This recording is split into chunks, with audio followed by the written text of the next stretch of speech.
কালকে একজন মহিলা আমাকে জিজ্ঞেস করলো যে মেয়ে ছেলে আর ছেলে কি ডিফেক্ট। তা আমি বললাম ডিফেক্ট এটাই জানো, একটা ছেলে সকাল থেকে বের হয়ে অনেক কাজকর্ম করে, বাইরের থেকে আসে, তার জন্য ও বাড়ি আসলে চুপ হয়ে যায়, লাইট অফ করে নেয়। আর একটা ছেলে যদি বাইরে থেকে কাজ করে আসে তো ওকে কত কিছু ক্যাচাল শুরু করে দেয়।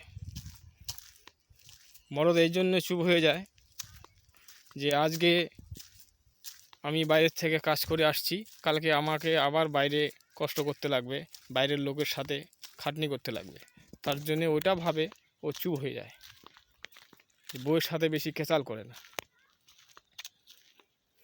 তার জন্যে ও সবসময় লাইট অফ করে নেওয়া হয়। বউটা বলুক কী বলছে, এখন বউকে জবাব দিব না। কেন কি জবাব ওকে কালকে আবার দিতে লাগবে, সকাল হলে আবার কাজে যেতে লাগবে, বাইরের থেকে জবাব দিয়ে আসতে লাগবে, কাজ করে 2 পয়সা নিয়ে আসতে লাগবে।